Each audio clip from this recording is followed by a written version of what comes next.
बहुत समय पहले उत्तर भारत के एक छोटे से राज्य लुम्बिनी में एक राजकुमार का जन्म हुआ। उसका नाम था सिद्धार्थ गौतम। सिद्धार्थ बचपन से ही अत्यधिक संवेदनशील और विचारशील था। वह जीवन के गहरे अर्थों को जानने के लिए हमेशा सवाल करता था। उसके मन में हमेशा ये सवाल घूमता रहता था कि जीवन का उद्देश्य क्या है, दुख क्यों होते हैं और मृत्यु के बाद क्या होता है। ये प्रश्न उसके दिलो दिमाग में हमेशा गूंजते रहते थे।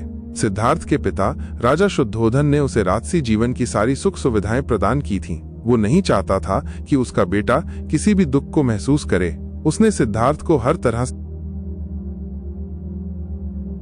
से प्रोटेक्ट किया था ताकि वो कभी किसी मुश्किल का सामना ना करे। लेकिन सिद्धार्थ के मन में इन सवालों का समाधान पाने की प्यास बढ़ती जा रही थी। उसका मन सुकून से नहीं रह पाता था क्योंकि वो हमेशा इन विचारों में उलझा रहता था। एक दिन जब सिद्धार्थ ने बगीचे में बाहर जाने का निश्चय किया, उसने कुछ ऐसा देखा जिसने उसकी दुनिया को ही हिलाकर रख दिया।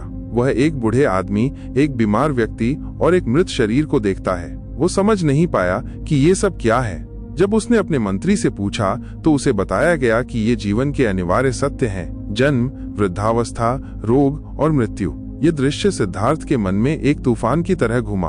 अब उसका मन और भी अधिक सवालों से भर गया। वह सोचने लगा, क्या यही जीवन है? क्या हमारी ये सभी खुशी और संतोष भी खत्म हो जाएंगे? ये विचार उसे बेचैन कर देते थे। वो रात रात भर जागकर सोचता रहता। उसकी चिंता और ओवरथिंकिंग बढ़ती जा रही थी, जिससे उसे मानसिक शांति मिलना कठिन हो गया था। वो सोचता रहता था कि क्या किसी रास्ते से इन दुखों से मुक्ति पाई जा सकती है। सिद्धार्थ के मन में ये सवाल लगातार गूंजते रहे और उसे अपने आसपास की दुनिया से कुछ अलग देखने की इच्छा हुई। उसे महसूस हुआ कि वो जिस जीवन में जी रहा है वो अधूरा है। उसकी मानसिक उलझनें उसे और भी बेचैन करती जा रही थीं।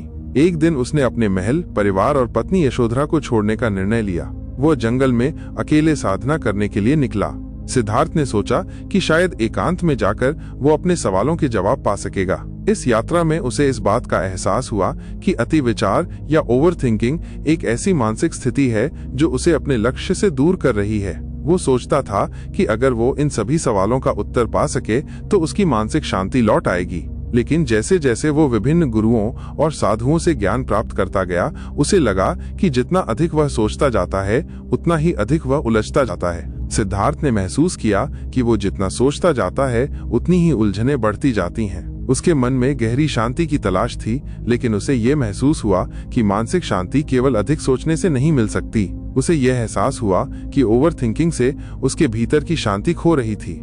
सिद्धार्थ ने अब ध्यान और साधना की ओर रुख किया। उसने साधना की गहरी अवस्था में पहुंचने के लिए मस्तिष्क को शांत करने का अभ्यास करना शुरू किया।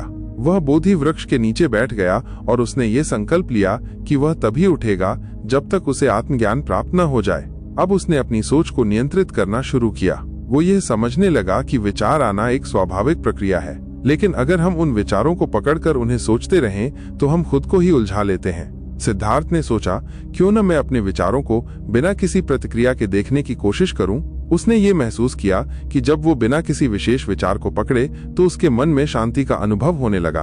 हर एक विचार को जैसे देखा जाता है वैसे ही उसे स्वीकृति दी जाती है और फिर वो अपने आप चला जाता है।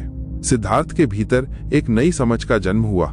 उसने जाना कि अति विचार यानी ओवरथिंकिंग केवल भ्रम और मानसिक विकार का कारण बनता है। शांति तब मिलती है जब हम अपने विचारों को पहचानते हैं लेकिन उन्हें अटकाते नहीं। उसने यह भी समझा कि किसी भी विषय पर अत्यधिक सोचना हमें अपने वास्तविक उद्देश्य से दूर कर देता है। मानसिक शांति का रास्ता तभी मिल सकता है जब हम अपनी सोच को नियंत्रित करें और वर्तमान क्षण में जीने की कला को समझें। धीरे धीरे सिद्धार्थ को अपने मन की शांति मिली। वह अब ओवरथिंकिंग से मुक्त था। एक दिन उसने बोधि वृक्ष के नीचे बैठकर आत्मज्ञान प्राप्त किया और अब वो गौतम बुद्ध के नाम से जाने जाने लगे।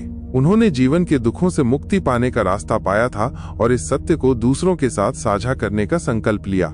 गौतम बुद्ध ने अपने शिष्यों से कहा, वो व्यक्ति जो अत्यधिक सोचता है वो अपने ही दुखों को जन्म देता है। जब तुम अपने विचारों से मुक्त हो जाओगे तब तुम्हें शांति मिलेगी। वो जीवन की सच्चाई को समझते थे कि हर एक विचार, हर एक चिंता और हर एक दुख सिर्फ एक मनोवैज्ञानिक स्थिति है जिसे हम स्वयं निर्मित करते हैं। गौतम बुद्ध की ये कहानी हमें ये सिखाती है कि ओवरथिंकिंग या अत्यधिक सोचने से मानसिक शांति नहीं मिल सकती। जब हम अपने विचारों को अटकाए बिना उन्हें देखना सीखते हैं तब हम सच्ची शांति और संतुलन पा सकते हैं। हमें ये समझना चाहिए कि जीवन में हर एक विचार, हर एक परिस्थिति को लेकर अधिक सोचने से केवल उलझनें बढ़ती हैं। बुद्ध की तरह हमें भी अपनी मानसिक शांति और संतुलन को बनाए रखने के लिए अपने विचारों को पहचान कर उन्हें स्वीकृति देनी चाहिए, बिना उन पर पकड़ बनाए।